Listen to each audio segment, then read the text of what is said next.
இசையமைச்சிருக்கிறது வந்து நம்ம சமயமொழி sir. Actually சமயமொழி sir வந்து ஒரு ஐஏஆர்எஸ் ஆஃபீஸர். அவர் எனக்கு அறிமுகமாகும் போது ஒரு ஐஆர் ஆஃபீஸர் தான் எனக்கு அறிமுகமாகிறாரு. அதுக்கப்புறம் அவருடைய ஒரு புக்கு படிக்கிறதுக்கான வாய்ப்பு எனக்கு கிடைச்சிது. அந்த புக்கை கொடுத்துட்டார், அவர் எழுதிய அந்த புக்கு. அந்த புத்தகத்தை படித்தா எனக்கு அவர் மேலே ஒரு மிகப்பெரிய மரியாதை வந்தது. ஏன்னா ஒரு ஐஆர்எஸ் ஆஃபீஸர் ஒரு ரைட்டராக இவ்வளோ ஒரு நேர்த்தி அவர் கதை எழுத முடியுமா அப்படின்னு. இப்போ கூட ஒரு நாவல் கொடுத்துருக்காரு என்கிட்ட, காக்கியின் காதல்னு சொல்லிட்டு. அதுனா நான் படிக்கலை. ஸோ அவர் மியூசிக்காகவும் பாட்டு போட்டிருக்கிறது எனக்கு ஒரு ஆஃபீஸராக இருந்துக்கிட்டு சினிமாவில் அவ்வளோ கிரேஸாக இருக்காருன்றது உண்மையாகவே ரொம்ப சந்தோஷமாக இருக்குது. இது கணேஷ்க்கு வந்து அவர் வந்து மிகப்பெரிய ஒரு சப்போர்ட்டாக இருந்தார். எனக்கு தெரியும் கணேஷ் வந்து ஒரு புதுமுக இயக்குனர் இருந்தால் கூட இந்த படத்தில் மிக சிறப்பாக நடிச்சிருப்பார்.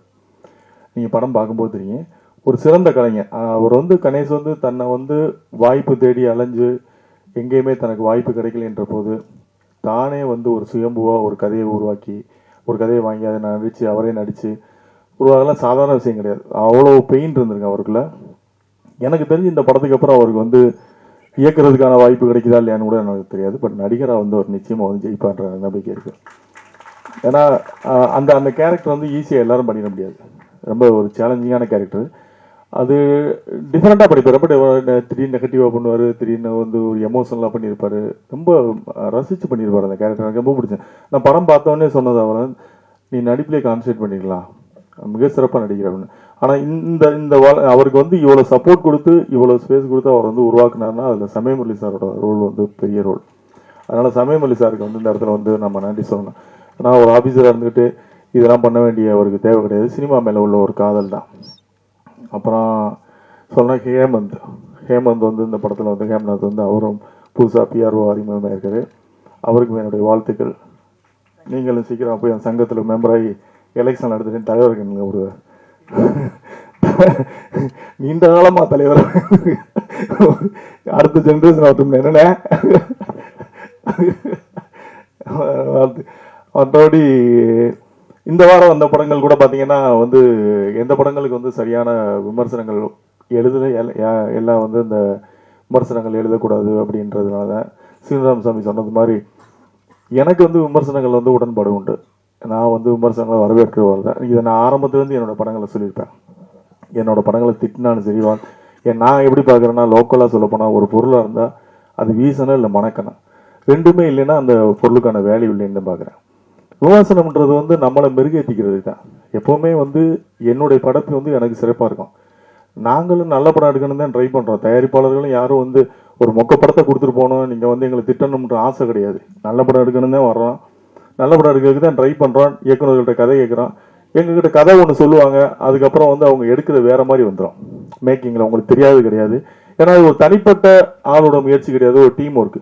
ஒரு கேமராமேன் தப்பு பண்ணலாம், ஒரு மியூசிக் டைரக்டர் தப்பு பண்ணலாம், இல்லை நடிச்சவங்க தப்பு பண்ணிருக்கலாம். இப்படி எல்லாருடைய பங்கும் சேர்ந்தது. இது தயாரிப்பாளர்கள் மட்டுமே வந்து ஒரு கதையை வந்து ஜட்ஜ் பண்ணி அவங்க தப்பா எடுத்துட்டாங்கலாம் சொல்ல முடியாது. எங்களுக்கும் அந்த ரெஸ்பான்சிபிலிட்டி இருக்கு. நல்ல ஏன்னா பணம் போடுறான், நல்ல கதை எடுக்கணும்னு சொல்லி தானே பணம் போடுவோம். ஏதோ பணம் போட்டு லாஸ் ஆகிட்டு வரணும் பணம் எடுக்க போகிறோம் அப்படிலாம் கிடையாது. விமர்சனங்களை பொறுத்த வரைக்கும் நான் எப்படி பார்க்குறேன்னா, நீங்கள் இல்லைன்னா இன்னைக்கு இந்த சின்ன படங்களே கிடையாது. சின்ன படங்களுக்கு வந்து இப்போ நம்ம சொல்றது மாதிரி ஒரு 4 நாளைக்கு அப்புறம் நீங்கள் விமர்சனம் பண்ணுங்க அப்படின்லாம் சொல்றதெல்லாம் யதார்த்தமே கிடையாது என்ன பொறுத்தவரை. ஏன்னா அப்போ வந்து ஒரு 70 பிரிண்ட் போடுவோம். நீங்கள் இந்த தேட்டரில் ஓடி முடிஞ்சவொடனே இன்னொரு தேட்டருக்கு மாற்றுவாங்க. இந்த தேட்டரில் பார்க்காதவங்க இன்னொரு தேட்டரில் பார்ப்பாங்க. இப்போ சேதுன்ற படம்லாம் எத்தனை நாளைக்கு அப்புறம் பிக்கப் ஆச்சுன்னு உங்களுக்கு தெரியும். ஒரு ஒருதலை ரகம்ன்ற படம்லாம் எவ்வளோ நாளைக்கு அப்புறம் பிக்கப் ஆச்சுங்க. நீங்கள் இன்னைக்கு மாதிரி சேதுவோ இல்லை இன்னைக்கு ஒருதலை ரகமோ ரிலீஸ் ஆயிருந்தா இன்னைக்கு ஒரு டிஆர் இருந்திருக்க மாட்டார், ஒரு பாலா இருந்திருக்க மாட்டார். ஸோ அப்போ அன்னைக்கு வந்து ஸ்க்ரீன் பேஸ் ஒரு தேட்டருக்கு முடிஞ்சதுன்னா இன்னொரு தேட்டருக்கு மாற்றுவாங்க. அப்போ ஆடியன்ஸுக்கு பார்க்கறதுக்கான வாய்ப்பு இருந்தது. இன்னைக்கு ஒரு நாள் கூத்து தான். காலையில் 11 மணிக்கு ஷோ வந்து ரன் ஆச்சுன்னா அந்த ஷோவுக்கு ஆள் வரலைன்னா அடுத்த ஷோ 2:30 ஷோ வந்து இருக்காது, அந்த படம் தூக்கிடுவாங்க. ஸோ இப்போ ஒரே நாளில் விட்டில் பூச்சி மாதிரி அன்னைக்கு முடிஞ்சு போச்சு, சோழி முடிஞ்சு போச்சு. அதுக்கான வேல்யூவே இருக்காது. அப்போ நம்ம வந்து நம்ம என்ன ஏதாவது ஒரு நாய்ஸ் கிரியேட் பண்ண வேண்டியது இருக்குது. அந்த படத்தை முன்னாடியே மீடியாவுக்கு போட்டு காட்ட வேண்டியது இருக்குது.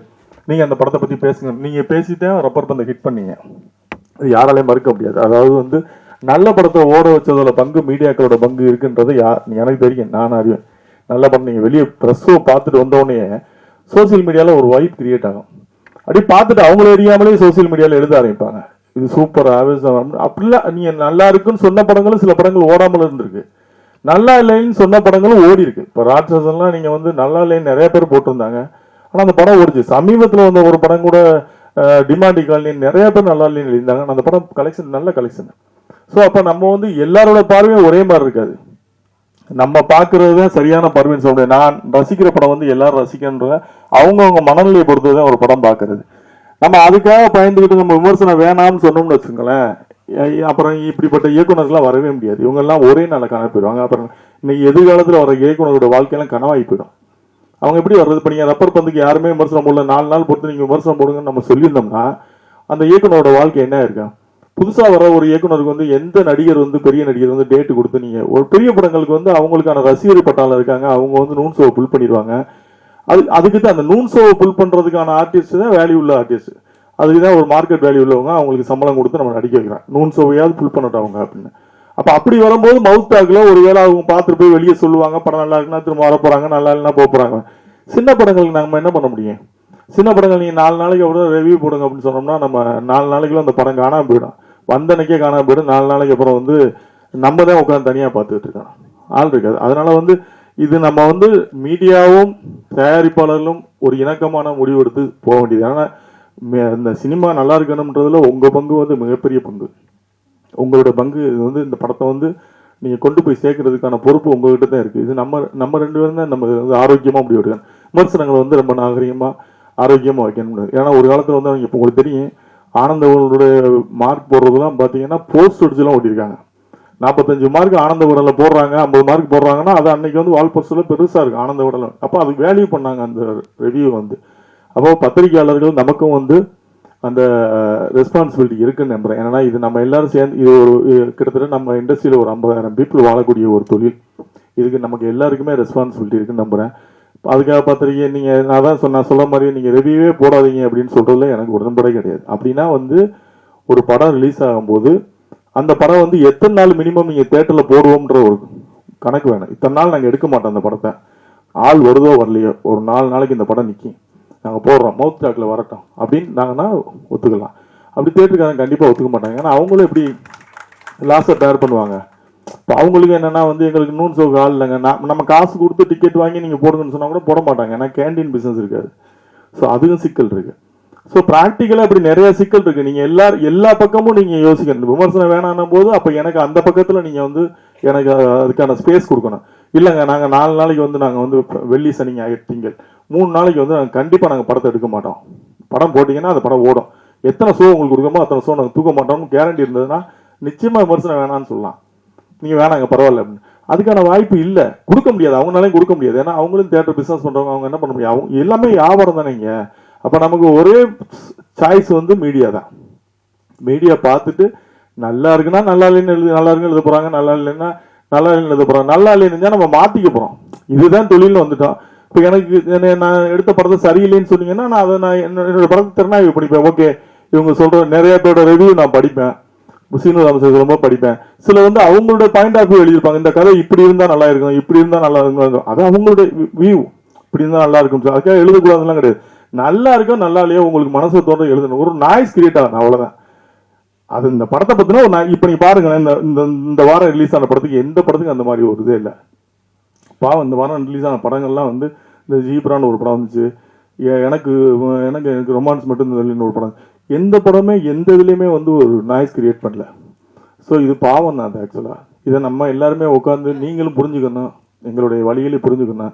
நாங்களும் இவ்வளவு கோடி ரூபா போட்டு இன்வெஸ்ட் பண்ணி படம் எடுக்கிறோம். நீங்கள் வந்து குற்றம் சொல்வதற்கு உங்களுக்கு முழு உரிமை இருக்குது. எந்த ஒரு ஆசிரியனுக்கும் மாணவனை தண்டிப்பதற்கு முழு உரிமை உண்டு. அந்த மாணவன் வந்து அவனை திருத்திக்கிறதுக்காக நல்ல விதம், அதாவது கசப்பு மருந்து எப்போவுமே வந்து உடம்புக்கு நல்லதுன்னு. நீங்கள் சொல்கிற அறிவுரை எங்களுக்கு அப்படித்தான் இருக்கணும். தனிநபராக வந்து உங்களுடைய விருப்ப வெறுப்புகளை வந்து இதில் காட்டக்கூடாதுன்றதான் என்னுடைய தாழ்மையான கருத்து. இது உங்கள்கிட்ட வந்து நான் அட்வைஸாகல வேண்டுகோளை வைக்கிறேன். உங்களுடைய விருப்ப வெறுப்பு எதுவும் இருந்தாலும் அதுதான் அதை வந்து அந்த படைப்பில் காட்டாங்க. ஏன்னா அந்த படைப்பில் நீங்கள் என்ன மட்டும் உங்களுக்கு பிடிக்காம இருக்கும், என்ன பிடிக்காதுக்காக என்னை டார்கெட் பண்ணி எழுதுவீங்க. பட் அந்த படத்தில் வந்து நிறைய பேர் நடிச்சிருப்பாங்க, நிறைய பேரோட முதல் கனவாக இருக்கும், அதில் அவங்க அப்போ எல்லாருமே பாதிக்கப்படும். ஸோ அதனால் நம்மளுடைய தனிமணி விருப்ப வெறுப்பெல்லாம் வந்து ஒரு படைப்பில் வைக்கக்கூடாதுன்றது என்னுடைய வேண்டுகோள். மற்றபடி உங்களுடைய ஆதரவு வந்து சினிமாவுக்கு என்றைக்குமே தேவை. முதல் நாளே உங்களுடைய விமர்சனத்தை நாங்கள் எதிர்பார்க்குறோம், எங்களுக்கு வேணும். அப்படின்றதுலாம் நான் ரொம்ப ஸ்ட்ராங்காக இருக்கேன். இது சீனு ராமசாமி நம்ம நீங்கள் சொல்லுங்கள், ப்ரொடியூசர் கவுன்சில் சொல்லுங்கள், நான் எப்போயுமே என்னோடய ஸ்டாண்டில் நான் தெளிவாக இருப்பேன். நான் ரிவ்யூ வந்து மதிக்கிறவன், நான் விமர்சனங்களை ஏற்றுக்கொள்ளக்கூடியவன். விமர்சனம் வேணும், ஏன்னா அதுதான் இன்னைக்கு உள்ள படைப்பாளிகளை அடையாளப்படுத்தும். சின்ன சின்ன டாடான்னு ஒரு டைரக்டர் இப்போ வந்து பேசிட்டு போனார். அவர் எப்படி உருவானார்? நீங்கள் கொடுத்த விமர்சனத்து மூலமாக நீங்கள் நிறைய பேர் உருவாக்கி விட்டீங்க. இன்னைக்கு உயரத்தில் இருப்பவர்களெல்லாம் நீங்கள் உருவாக்கி விட்டவங்க தான். நான் உயர போனதுக்கப்புறம் நீங்கள் தேவையில்லைன்னு உங்களை ஒதுக்குறது வந்து நியாயமாக இருக்காது. எனக்கு அது சரின்னு படலை. பட் அதனால் உங்களுடைய விமர்சனங்கள் வேணும். இந்த படத்துக்கு அப்படி தான் நான் சொல்கிறேன். இந்த படத்துக்கு இந்த கணேசன்றவர் அவருடைய பெரும் முயற்சி. இந்த படம் இந்த படம் வந்து அவர் எவ்வளோ கஷ்டப்பட்டு எடுத்திருக்காருன்றது எனக்கு தெரியும். ஏன்னா அதில் அது அந்த கேரக்டராக நடித்தது தான் அவருடைய உண்மையாகவே அவருடைய வாழ்க்கையை அவர் எவ்வளோ வழி இருந்தால் அப்படி நடிச்சிருப்பாருன்றதை நான் உணர்ந்தேன். நான் உண்மையாக நீ காலையிலேருந்து கூப்பிடும்போது கூட என் ஆஃபீஸில் வந்து அவர் நான் வரவே வேணான்னு சொன்னேன். பரவாயில்ல, நீங்கள் ஃபோனில் சொன்ன போது நான் வரேன் அப்படின்னேன். இல்லை உங்கள் ஆஃபீஸ்க்கு வரேன். அப்புறம் வர வச்சு நான் கேட்டேன், யாரை கூப்பிட்ருக்கீங்க, யார் இதுக்கு பிஆர்ஓ, எப்படி இதை வந்து அப்படிலாம் கேட்டேன். அவருக்கு பாவம் அவர் வந்து இந்த ஒரு படம் பண்ணணும், நடிக்கணும் அப்படின்ற ஒரு ஆர்வம் தான் இருக்குது. நிச்சயமாக நல்லா வருவீங்க பிரதர். நீங்கள் இந்த படத்துக்காக நிறைய மெனக்கெட்டுருக்கீங்க. உங்களுடைய சின்சியாரிட்டி கண்டிப்பாக வருவீங்க. ஏன்னா சினிமா வந்து நம்பினவங்களை கைவிட்டதே கிடையாது. சும்மா இதை வந்து ஒரு என்டர்டெயின்மெண்ட் சும்மா பொழுதுபோக்காக எடுத்துகிட்டு போகிறவங்கள வேணால் அந்த சினிமா கைவிட்டுருக்குமே தவிர உண்மையாகவே சினிமாவை நேசிச்சவங்க யாரும் தோற்று போக மாட்டான். தோற்று போகிற மாதிரி நமக்கு தெரியுமே தவிர தோற்று போக மாட்டோம். நிச்சயமாக ஜெயிப்போம். நீங்கள் இந்த படத்தின் மூலமாக வெற்றி பெறுவீங்க. என்னுடைய வாழ்த்துக்கள். இந்த டீம் அனைவருக்கும் என்னுடைய வாழ்த்துக்கள். நன்றி.